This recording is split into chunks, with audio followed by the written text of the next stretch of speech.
Are tons of people going to lose their houses to the bank this year? That's what the industry's telling us. We're not sure. Today, we're going to learn all about it, and I'd probably wait till the end because our boy Jay is going to tell us what he thinks is going to happen in the market. Welcome back. New year, fresh, sunny day. Jennifer Gale Real Estate Team YouTube channel. Like and subscribe. When you're ready, links in the description. Book an appointment with us, and we'll get you through anything you need to know. So, market, is it doom and gloom? I don't know. Could be like Jay's shirt. Could be doom and gloom, but we'll see. Jay, welcome back. Thank you. This is a prediction. Next time we meet will be just before the Super Bowl. I'm predicting the Buffalo Bills are in the Super Bowl. You heard it here first, just so you know. I'm predicting not Pittsburgh. I'm Buffalo. predicting Jay will be upset the next time we meet, but however. All right, let's go. Enough's enough. Back to business here, bud. Let's go. All right. So December happened. We got the stats. What is it? Late last week or something? Early this week? Late last week? Early this week? I go by my own stats. Yeah. So, Oof, hardcore. I'm digging. Yeah. So talk to us about the difference, I guess, from what we were here early December last time, talking about November. What's happened? All right. So our active listings dropped by 30% from November. So that typically happens at the end of the year. We get a lot of expiries. People want to terminate the listings, take it off the market for the winter. So we went from 154 listings in November to 110 listings at the January 1st when we had all the expiries. So 30% drop in inventory. So when you say people want to take their houses off the market for holidays or whatever, I don't know if you have that number. I mean, at least when I'm on the system daily, it doesn't seem like there's like this huge influx of listings that all of a sudden happen January 1st from those people that took it off during holidays. No, there's probably been 3 or 4 that have been relisted. We're only in the first week. So yeah, I think there's only been 3 or 4 because we haven't had a lot of new listings yet this year. Yep. But so it's not a rush. Lots of times it is. All of a sudden you'll see over half of them get it relisted right away. But yeah, January typically doesn't happen that way. So sleepy a little bit. People think, I mean, there's still stuff happening, but people obviously get in their mind that, either wait till spring. What that actual spring date is. That's right. Yeah. You never know. Yeah. This year will be a little bit earlier, I think. Yeah. Okay. So let's talk about sales. So actually sales numbers were exact same as October. So October we had 32. November we had 51, so a big spike in sales. And this is Woodstock single detached homes again. So I'm not talking condos, townhouses, that type of thing. So and November was 51 and December we went to 32. Is that a blip or do you think there's something to that? No, I think it's, like I said, October was 32. November was a good spike. I think we had we experienced a lot more showings in our properties in November. Yep. So I think it was just people getting happy before Christmas, maybe buying, wanting to sell, that type of thing. And then probably the last 2 weeks of December definitely. That's right. Get hit a little bit. Yeah, there was hardly anything going on then. Okay, so prices, min, max, average, median. The J special here. Let's go. So our maximum. Actually, go with average first. So our average price last month was $616,000, roughly $617,000. Average this month was $636,000. So this month being December. That's right. Yeah. Yes.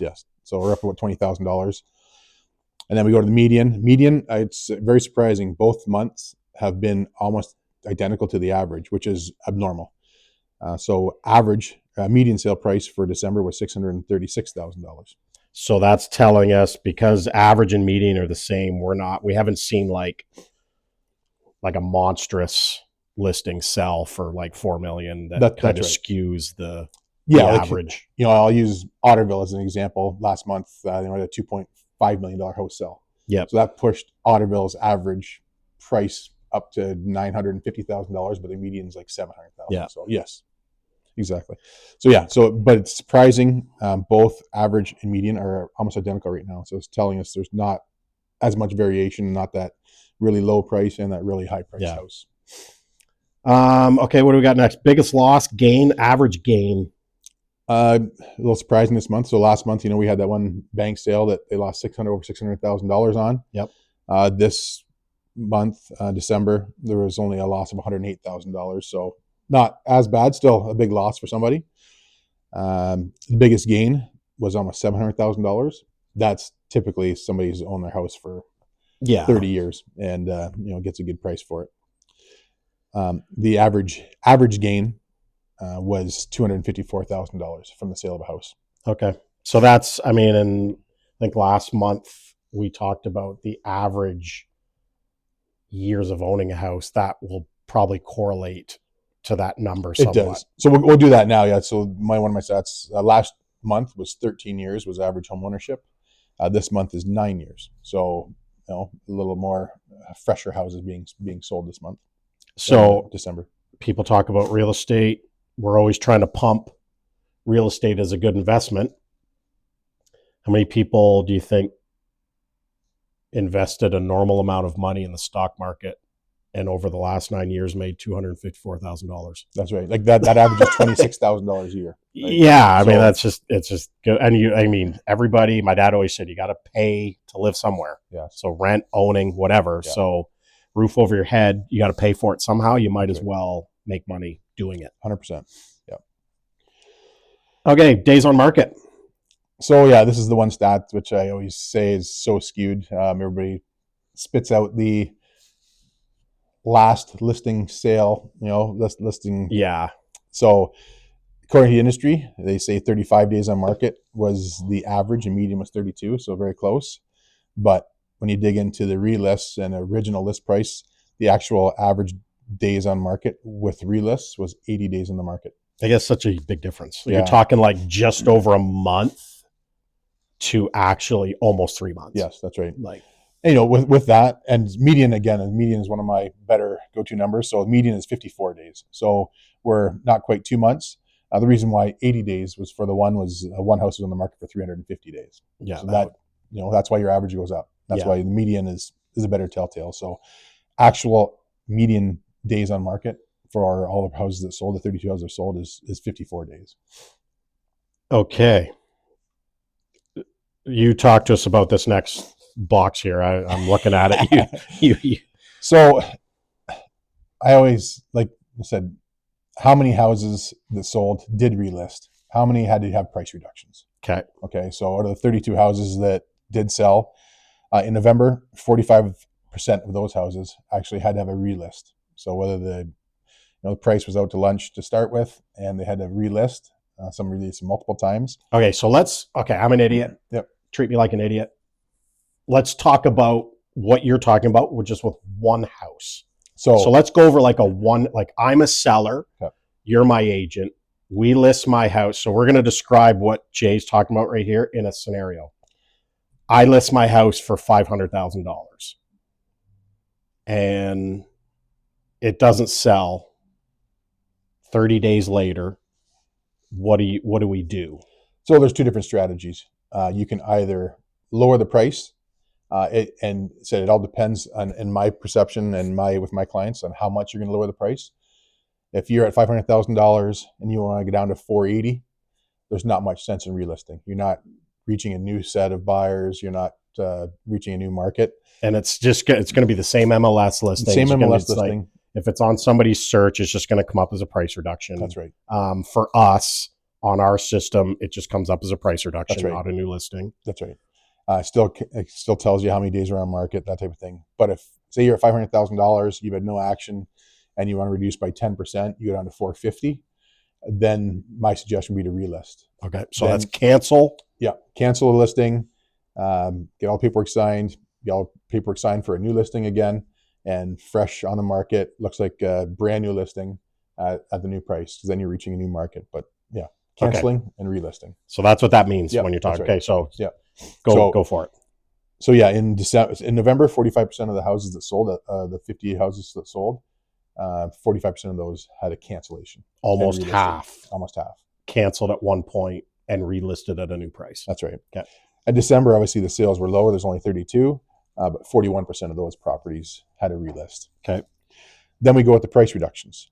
So how many houses had to have a price reduction. In November, 51% of the houses had to have a price reduction.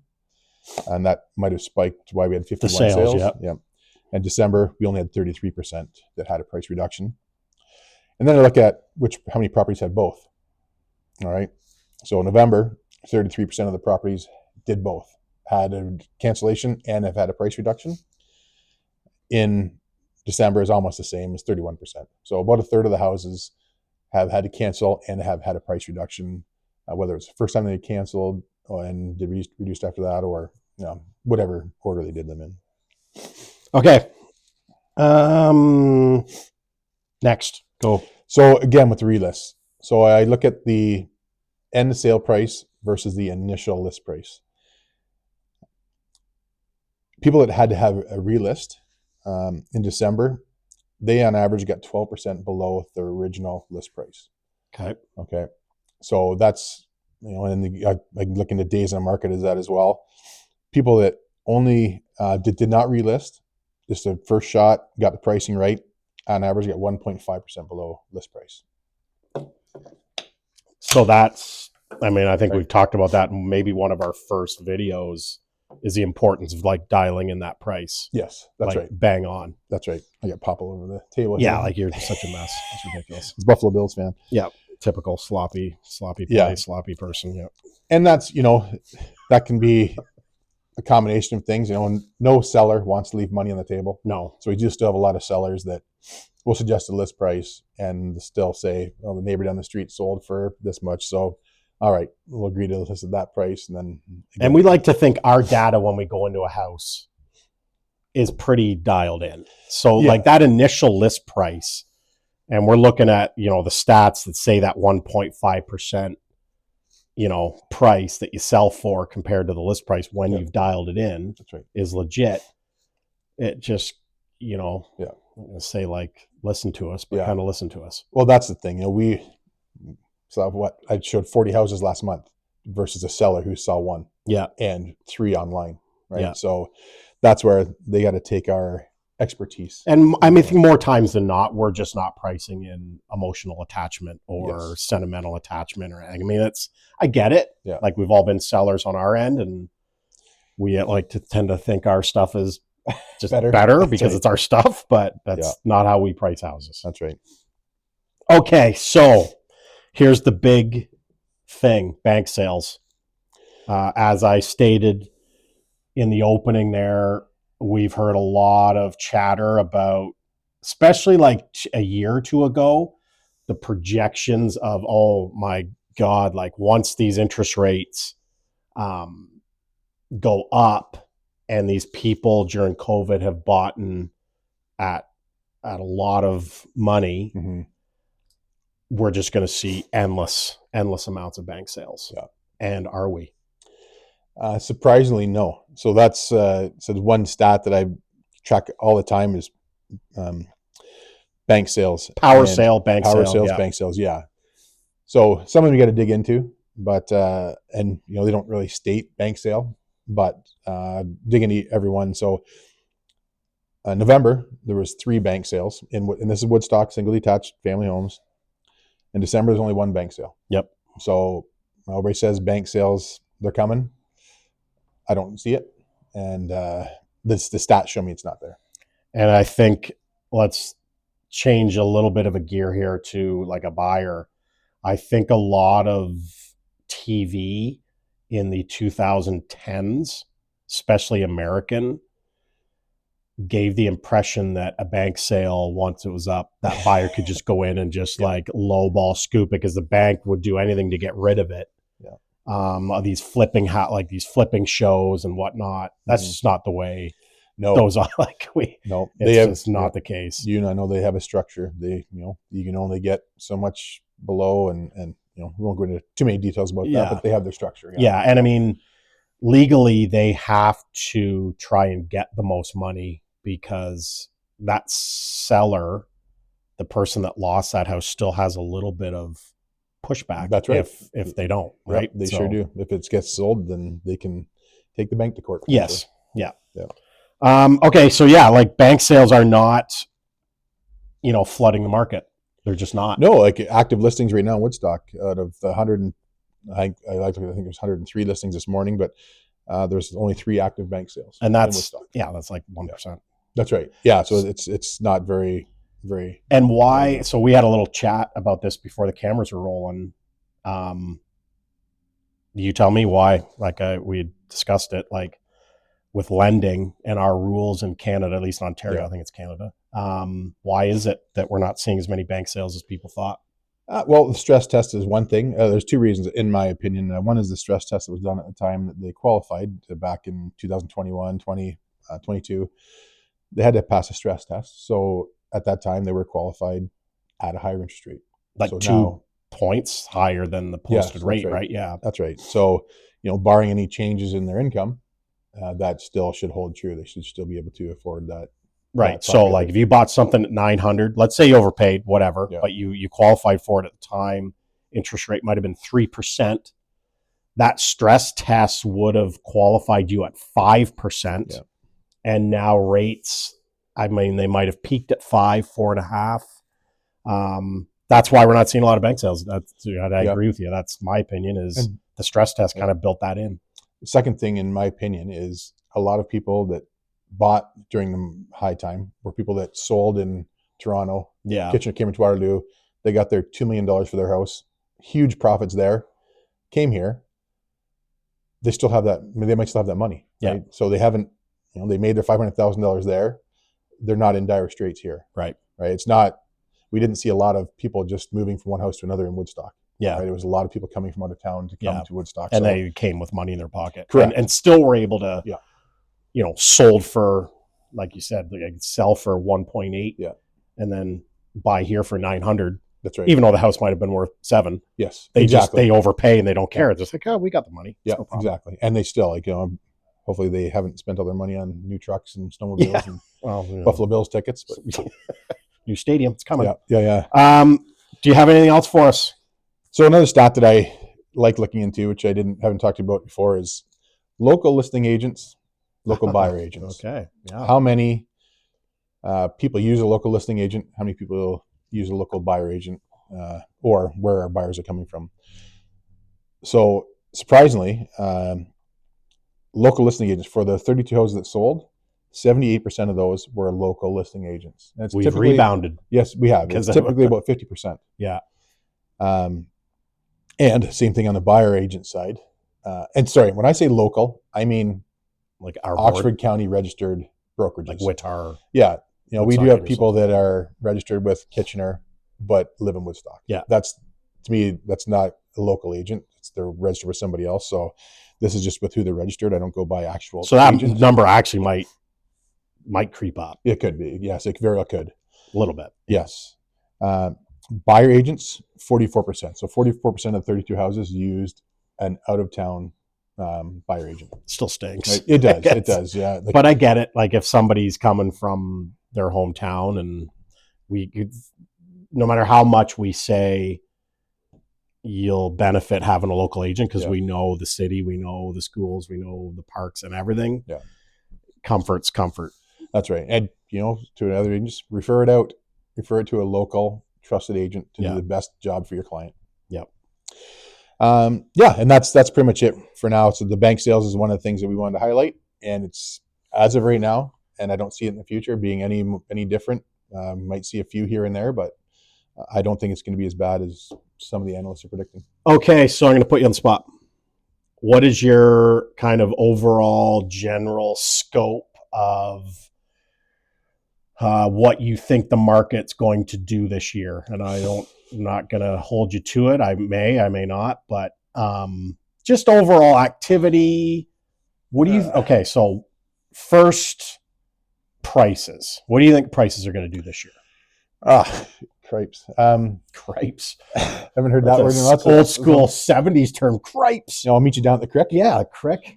Jeez Murphy. Who's Jeez? I've never known who Jeez Murphy is. Who is Jeez? If you know who Jeez Murphy is, I'd love to know. Anyway, go. Mackerel? Is that a fish? Mackerel, yeah. Okay, so what do you think the prices are going to do?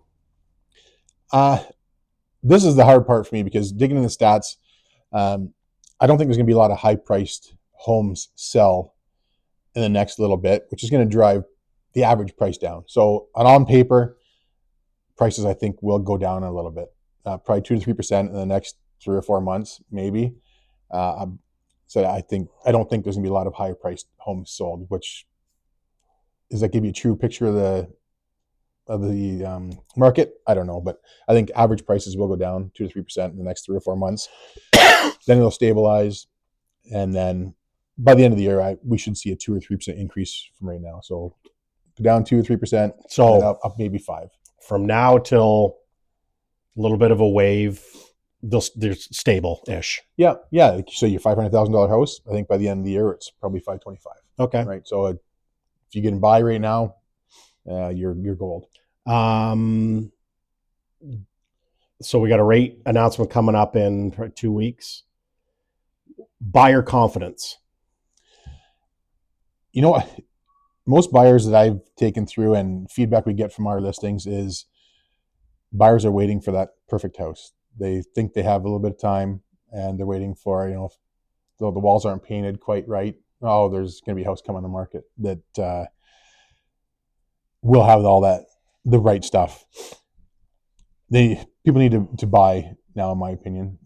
But people are just sitting on the sidelines, kind of still waiting. I know we're waiting for that 2 or 3% drop. And I don't think rates are going to go down. And I've heard that fixed rates may actually start nudging up a little bit, because they actually have in the past few months. Like they've gone from like 3.5 fixed to now to just shy of 4. Variables are always going to be market dependent, but if these rate announcements keep being flat, then if you're a buyer waiting for the rates to come down, beware, right? I'm not trying to scare you, but if you're thinking that house is going to go down in price more and the interest rates are going to go down more, you may still be waiting at the end of the year. That's right. It's just... And right now, if you don't have a house to sell, you have so much buying power. Everybody that asks me, should I sell or buy first?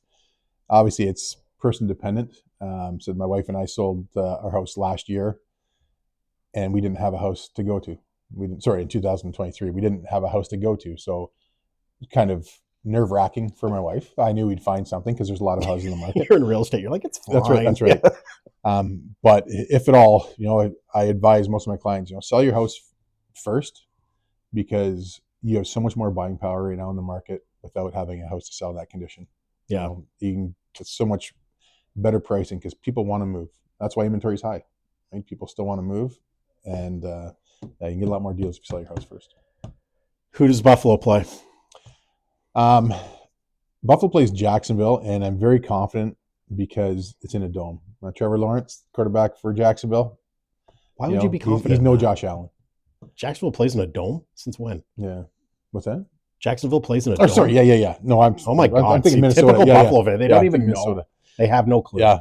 Oh my God. I know Josh Allen. He is the best of the best, and he's going to get us to that spot. He's no Aaron Rodgers. Okay, what's your score prediction? Nobody's selfish like Aaron Rodgers. What's your score prediction? I think Buffalo's going to take it right out of the gate. It's going to be 28-10 final score. Name me a game in the last 10 that Buffalo's taken it right out of the gate. They're always down 28-10. That's why it's going to be surprising. Their running game is going to be off the hook. It's going to be an unbelievable game. Buffalo's going to show everybody that... I'm an arrogant Steelers fan. I know you are. We'll take our tradition of winning Super Bowls, carry it right through the playoffs this year. And next time we meet, it will be when? The Thursday before the Super Bowl. The Thursday before the Super Bowl. So this shirt, I said in the 90s, I had to burn multiple pieces of merchandise that I've owned because... yearly tradition. Buffalo losing. Bye.